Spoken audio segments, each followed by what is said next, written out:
eu fico assim, diferente, porque eu aceitei Jesus muito pequeno, aceitei Jesus com 9 anos de idade, né? Eu, 9, 10 anos, eu, minha irmã, minhas 3 irmãs.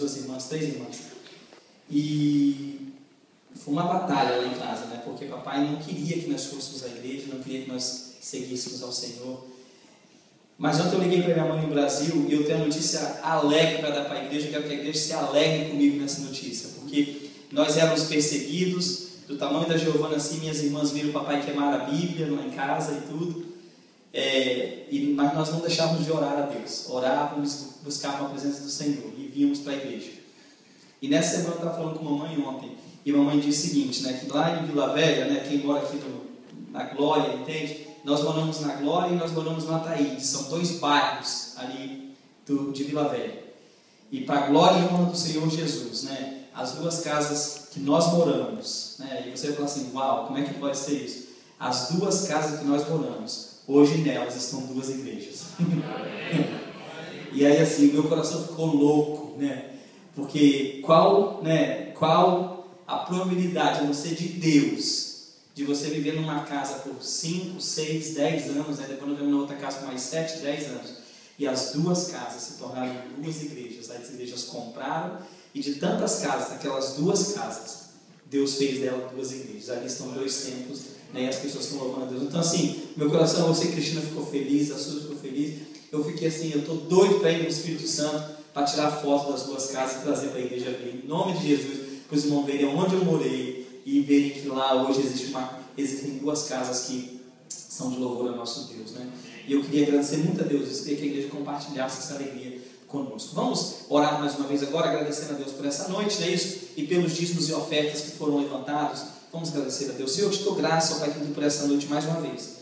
E pelos dízimos que foram levantados nessa noite, ó Pai querido, pelo entendimento da Tua glória, nós declaramos, ó Deus, que esse dinheiro vai ser usado para o Teu louvor, para a Tua glória e para o crescimento do Teu reino aqui, ó Pai querido, nessa localidade e em muitas outras localidades, ó Deus, em Cuba, na África, no Brasil, aqui nos Estados Unidos mesmo, em Portugal. O Senhor vai continuar usando esse dinheiro, ó Pai, para agradecimento do Teu santo nome.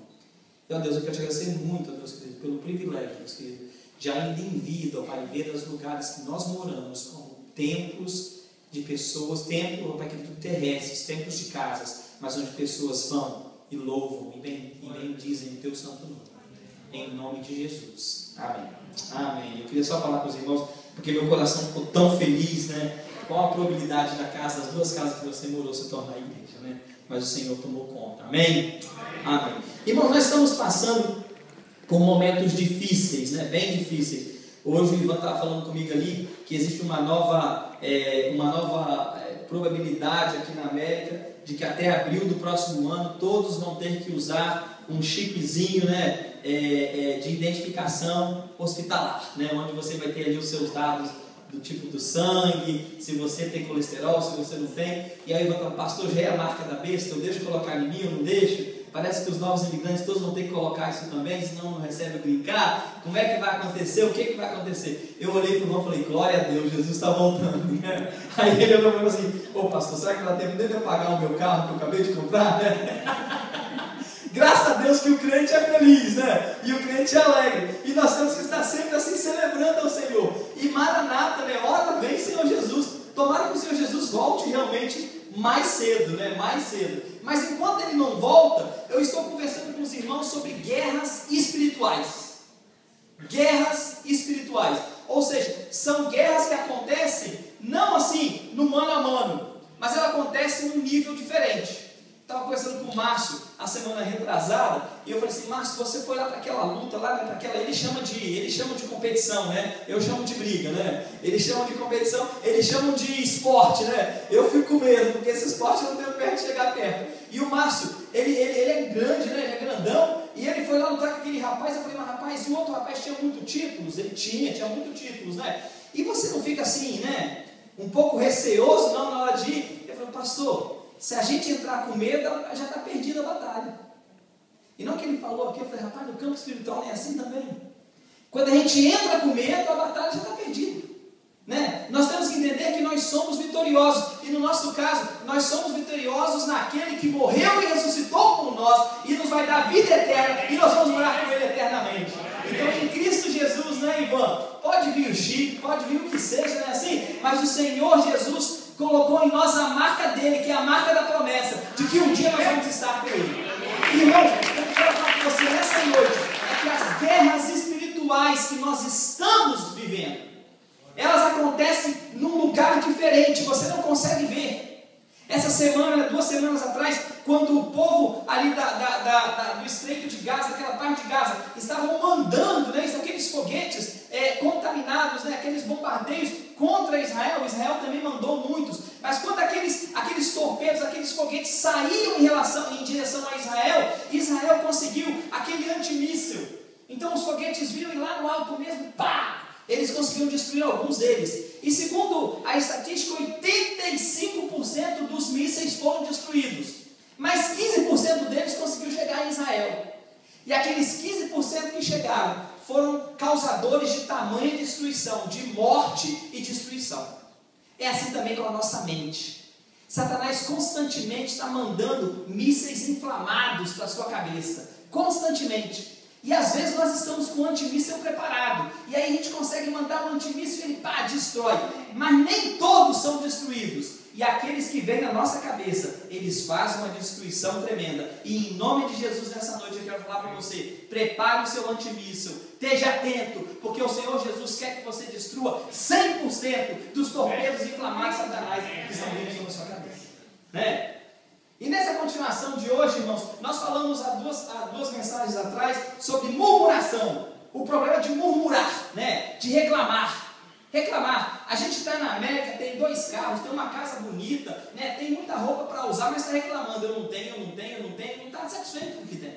Está triste com o que tem, né? E nós falamos sobre murmuração. E depois falamos sobre como você deve se preparar para a guerra. Mas hoje eu gostaria de falar sobre guerras espirituais, o gigante do egoísmo.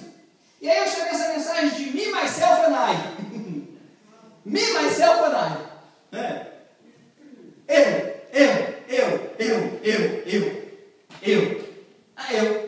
Eu. Não é assim? Mas será que está bom para mim? Será que fica bom em mim? Será que dá para mim? Será que é suficiente para mim? Será que eu consigo pagar? Será que eu consigo fazer? É sempre eu. Então eu falei, Me, Myself and I. Tudo tem que rodar em torno de mim. É como se o mundo estivesse girando todo ao meu redor. E na palavra de Deus, no capítulo 22 do livro de Mateus, no capítulo 22, eu gostaria que se você tem a sua Bíblia, você pudesse abrir para acompanhar comigo. Alguns homens, lá daqueles israelitas, eles estavam tentando pegar Jesus em alguma coisa. E eles então se reuniram e chegaram para o Senhor Jesus, e eles queriam saber do Senhor Jesus qual era a opinião do Senhor Jesus em relação a algumas coisas. E no capítulo 22, versículo 34, se você achar aí, Mateus 22, de 34 até o verso 40,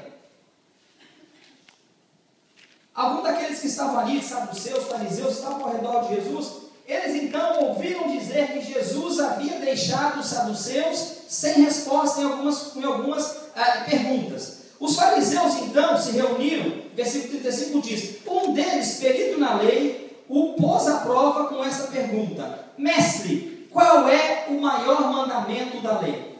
Respondeu-lhe Jesus, ame ao Senhor teu Deus de todo o teu coração, e de toda a tua alma, e de todo o teu entendimento.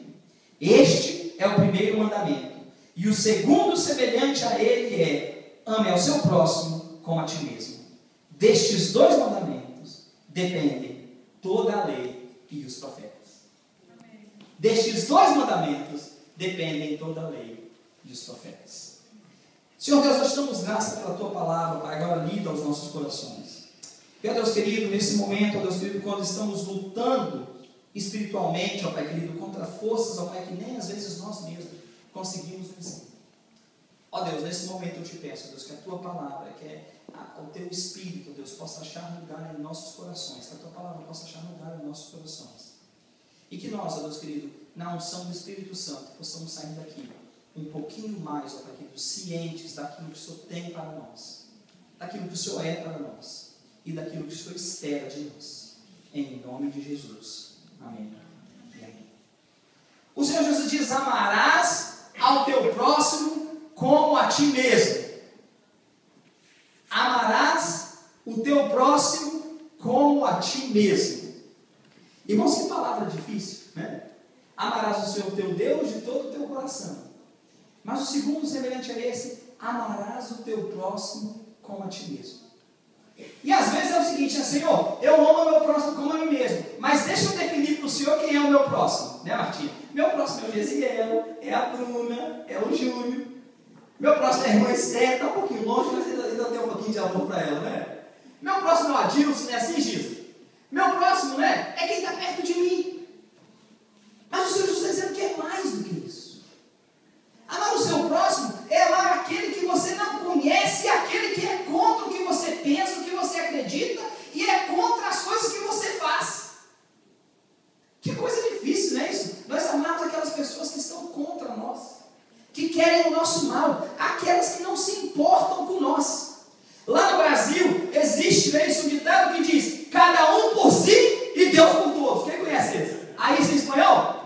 Cada um por si e Deus por todos. É isso, mais ou menos isso, né? Cada um por si e Deus por todos. Você acha que o Brasil é um pouco egoísta? Você acha que no Brasil nós somos um pouco egoístas? Egoístas, né? E na América, você acha que nós somos também um pouco egoístas? O que é a definição de egoísmo? O que é ser uma pessoa egoísta? Uma pessoa egoísta é aquela que tem amor exclusivo pelas suas coisas e amor exclusivo pelos seus interesses. Ah, pastor, não é assim com todo mundo? Eu tenho que amar primeiro, né, a mim. Se eu não conseguir amar a mim, como eu vou amar aquele que está do meu lado? A Bíblia diz, amará o Senhor teu Deus de todo o coração.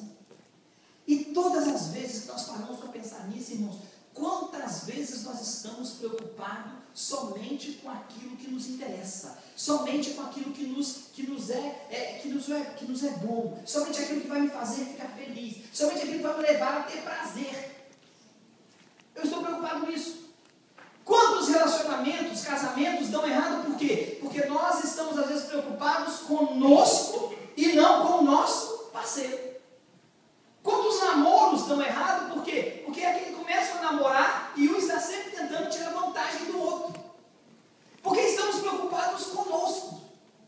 Vivemos em um mundo assim. Vivemos em um mundo assim. Irmãos, a passagem bíblica que nós lemos agora, esses homens tentaram pegar Jesus de alguma maneira, e Jesus diz para eles, olha, é importante que você ame ao Senhor, seu Deus, de todo o coração, e você ame ao seu próximo, como você ama a você mesmo. Irmãos, eu quero dizer para você, isso é uma coisa completamente difícil em nosso dia de hoje, porque nós vivemos hoje num mundo de competição. Num mundo de competição. É todo tempo. É na escola, as suas crianças são treinadas a competir. Elas são treinadas a se preocuparem com elas mesmas, a se preocuparem com o futuro delas. E elas chegam em casa, irmãos, nós também estamos indo por esse mesmo caminho. Estamos indo por esse mesmo caminho.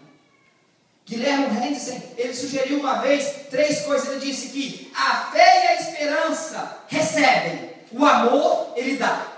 Ele diz também que todas as demais virtudes estão incluídas em uma só, o amor. E ele disse, o amor segue o padrão de Deus, pois Deus é amor. Deus é amor. Mas quantas vezes, irmãos, nós nos preocupamos mais conosco, com aquilo que está ao nosso alcance para nos satisfazer, do que preocuparmos com os nossos irmãos que estão preocupados, precisando. E quantas vezes nós temos o que fazer e não fazemos, porque estamos preocupados somente conosco, com o nosso relacionamento, com o nosso futuro, com a casa que eu vivo, com o carro que eu dirijo, com o trabalho que eu tenho, com a minha saúde. E nos esquecemos que outras pessoas estão também ao nosso lado. E que o Senhor Jesus diz que devemos amá-las como nós também devemos amar a Deus em primeiro lugar.